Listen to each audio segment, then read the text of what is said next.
Jaishankar declares India-Taliban alliance against Pakistan after Kabul attack. और उसने कहा है कि we face a common threat. Afghanistan agrees. POK belongs to you and secondly, जो अफगानिस्तान का border है वो भारत के साथ लगता है.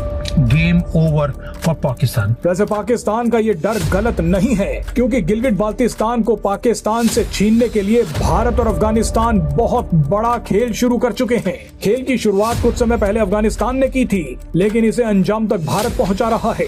तो इंडिया में बैठ के अफगानिस्तान का फॉरेन मिनिस्टर धमकी दे रहा है पाकिस्तान को और कह रहा है कि हमें टेस्ट ना करो. इसके मुकाबले में दिल्ली में अफगान फॉरेन मिनिस्टर अमीर खान मुतक्की, पगड़ वाला, दाढ़ी वाला, जिसको उर्दू भी ठीक तरह से नहीं आती, उर्दू हिंदी में उसको मजबूर किया जाता है, वो आपको कंपोज नजर आता है, वो आपको मुतमईन नजर आता है, वो आपको इन कंट्रोल नजर आता है. आर्मी चीफ से एक बड़ा इंपॉर्टेंट मैसेज आया है कि देखिए हम आपकी ज्योग्राफी चेंज कर सकते हैं.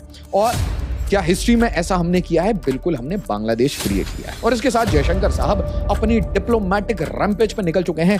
कहते हैं कंटिगुअस नेबर. दोस्तों, यहां पे क्लियरली बताया जा रहा है, यहां पे पाकिस्तान ऑक्यूपाइड कश्मीर, गिलगिट बाल्टिस्तान की बात हो रही है. आपको बहुत अच्छे से याद होगा कि भारत के होम मिनिस्टर अमित शाह साहब ने कहा था कि भाई देश किसके लिए तो हम जान भी दे देंगे. पाकिस्तान ऑक्यूपाइड कश्मीर हमारा है, अभिन्न अटूट अंग है. पहले अफगानिस्तान का धमाका देखिए. कुछ समय पहले ही तालिबान ने अफगानिस्तान के नक्शे की समीक्षा करते हुए कहा है कि हमारा वखान कॉरिडोर भारत के जम्मू कश्मीर से लगता है. यानी तालिबान ने आधिकारिक ऐलान कर दिया कि POK भारत का हिस्सा ही है. तालिबान ने गिलगिट बाल्टिस्तान को भारत का बताया है. और ये इंडिकेशंस अफगानिस्तान ने दे भी दिए. ओ भाई, अब तो खुश हो जाओ हिंदुओं.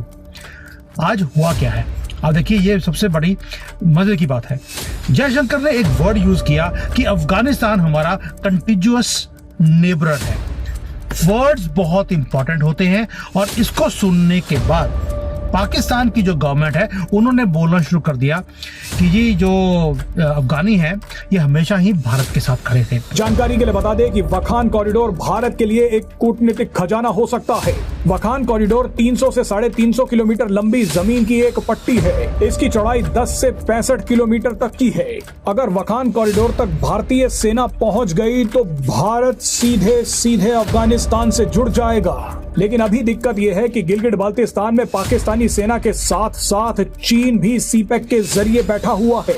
लेकिन यहीं पर भारत ने अपनी रणनीति शुरू कर दी है और भारत की इस रणनीति के नतीजे आने भी शुरू हो गए हैं. आपने गौर किया होगा कि भारत लगातार ये बयान दे रहा है कि POK खुद ब खुद भारत में आकर मिलेगा. दरअसल ये इशारा POK की जनता के लिए है ताकि वो अपने स्तर पर कुछ बड़ा खेल करे. भारत का ये इशारा गिलगिट बाल्टिस्तान के लोगों ने समझ भी लिया. इसीलिए गिलगिट बाल्टिस्तान के लोगों ने पिछले कुछ महीने से पाकिस्तानी सेना और सीपैक में काम कर रहे चीनी वर्कर्स का जीना मुश्किल कर दिया है.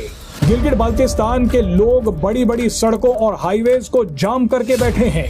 चीनी वर्कर्स और पाकिस्तानी सेना की मूवमेंट को पूरी तरह से रोक दिया गया है. नतीजा ये हुआ कि गिलगिट बाल्टिस्तान में सीपैक परियोजना में काम करने वाले चीनी वर्कर्स फंस गए हैं. वो इतने परेशान हो गए हैं कि उन्होंने जीवन दान मांगना शुरू कर दिया है. हाथ में बोर्ड लेकर चीनी वर्कर्स बोल रहे हैं कि हमें चीन वापस जाना है. चीनी वर्कर्स के हाथ में जो बोर्ड है उसमें लिखा है कि we want to go back to our country. यानी भारत की कूटनीति रंग ला रही है.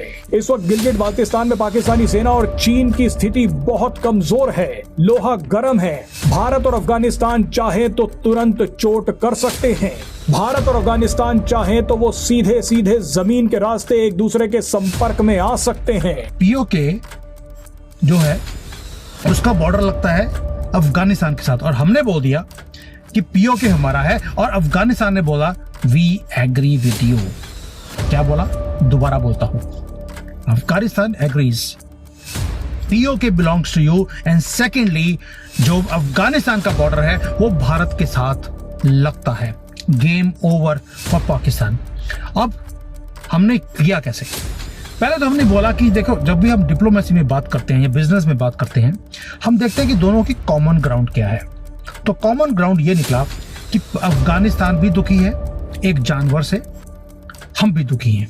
और हमने यूज किया वर्ड क्रॉस बॉर्डर टेररिज्म. ये हमारा शेयर्ड थ्रेट है. हमने कोई छुपकर बात नहीं करी। जयशंकर जी ने नाम लिया पाकिस्तान का कि पाकिस्तान वो नसूर है जो तुम्हें भी तंग कर रहा है, हमें भी तंग कर रहा है। और जो मुताकी है, यही जो ये फॉरेन मिनिस्टर आया है अफगानिस्तान का, उन्होंने बोला कि पहली बात ये है कि yes we both have a common enemy, but Afghanistan हम कभी भी अलाउ नहीं करेंगे कि अपनी धरती को भारत के खिलाफ यूज किया जाए। ये तालिबान बोल रहा है, ये वही तालिबान जो पाकिस्तान सोचता था कि उसकी जेब में है और उन्हें कभी भी यूज कर सकता है भारत के खिलाफ। आज वो बोल रहे हैं कि हम भारत के साथ मिलकर पाकिस्तान के अंदर कुछ करने वाले हैं। चार तरफ से पाकिस्तान को घेर लिया गया है। मैंने कल भी बोला था और दोबारा बोल रहा हूं, बिना प्रूफ के मैं कोई बात करता नहीं हूं। और आज जो मैंने कल बात किया था, आज इंडियन मीडिया उसको पिकअप कर रहा है। क्यों? क्योंकि पहले ही मेरे पास इंफॉर्मेशन थी कि हम वहां पर जयशंकर जी कौन सी बात कर रहे हैं या कर चुके हैं। अब पाकिस्तान इतना पैनिक में है कि जो मुक्तानी है ये अभी लैंड किया दिल्ली में, पाकिस्तान ने बॉम्ब कर दिया काबुल को, ये बोलकर कि वहां पर टीटीपी की जो उग्रवादी थे हमने उनको स्ट्राइक किया है। लेकिन जियोपॉलिटिक्स में कोई भी चीज अचानक नहीं होती है, टाइमिंग बहुत इंपॉर्टेंट होती है। और टाइमिंग ये थी कि डेस्परेशन है पाकिस्तान के अंदर, और एक मैसेज दिया गया अफगानिस्तान को, don't come too close to India. ये चीख कर बोल रहे हैं वो, और ये बोलना शुरू कर दिया कि अफगानिस्तान जो है वो अभी भी हमारा कंट्रोल अफगानिस्तान के अंदर पूरा है, please do not cross the red line. और अफगानिस्तान, उन्होंने बोल दिया तुम्हारे ऑर्डर लेने हमने बंद कर दिए, और हमने तो अमेरिकन के कभी ऑर्डर नहीं लिए, तुम कौन से ये सुअर एक नंबर के, और जो भी कौन से जिसकी कोई इज्जत नहीं है। अब पाकिस्तान ने अब जो है अफगानिस्तान को लूज किया कैसे? जयशंकर जी के साथ मीटिंग कर रहे हैं भैया, तो आप समझ सकते हैं कि वो अब इवॉल्व हो चुके हैं। अब रियलिटी आ गई है पाकिस्तान के सामने, और पाकिस्तान के सामने रियलिटी आने का मतलब है कि हमारे अजीत डोभाल जी ने भी कोई काम किया है। पहली बात, अजीत डोभाल जी का काम था कि पाकिस्तान की फॉल्ट लाइन को यूज किया जाए।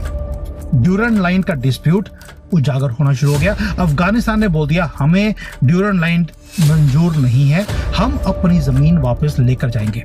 18 चेक पोस्ट थी पाकिस्तान की, उसमें से 6 या 8 अभी भी, लड़ाई जो हुई थी 2 साल पहले, अभी भी वहां पर पाकिस्तानियों की पैंटें उतार कर उन्हें वापस भेजा गया। जलील तो ये होते नहीं बेचारे, क्योंकि इज्जत कभी थी नहीं, लेकिन उन्होंने चेक पोस्ट अपने कब्जे में तब से लेकर अब तक की हुई हैं, और पाकिस्तान की इतनी हिम्मत नहीं है कि वो अपने चेक पोस्ट को भी वापस ले लें। दूसरा, अफगानिस्तान ने बोलना शुरू कर दिया जी पश्तून तुम्हारे इधर भी हैं उधर भी हैं, ये रीयूनिफिकेशन होनी चाहिए, ये जगह हमें वापस चाहिए, यानी कि ये पश्तून अब अफगानिस्तान का पार्ट बनेंगे। और तीसरा, जो टीटीपी पाकिस्तान ने ही खड़ा किया था, अब वो पाकिस्तान के आर्मी के लोगों को हर रोज मार रहे हैं। कम से कम देखो टारगेट है कि 10-15 तो मरने चाहिए, और ये हो भी रहा है। और हिलरी क्लिंटन याद होगा, उसने बोला था सांप पालोगे तो तुम्हें डसेगा, तो पाकिस्तान को टीटीपी डस रहा है अच्छी तरह से। अब क्या हो गया, अफगानिस्तान में वखान कॉरिडोर पे हम बैठे हैं, ये बरगम एयरपोर्ट पे हम बैठे हैं, ईस्ट में भारत है ही है, और बीच में टीटीपी भी कुछ हद तक हमारे लिए काम करना शुरू कर दिया। अगर आपको वीडियो पसंद आए तो चैनल को सब्सक्राइब करें और बेल आइकन को जरूर दबाएं, ताकि आपको ऐसे ही लेटेस्ट वीडियो की नोटिफिकेशन मिलती रहे। थैंक यू फॉर वॉचिंग, मैं हूं विवेक, मिलते हैं नेक्स्ट वीडियो में। Stay updated and stay safe.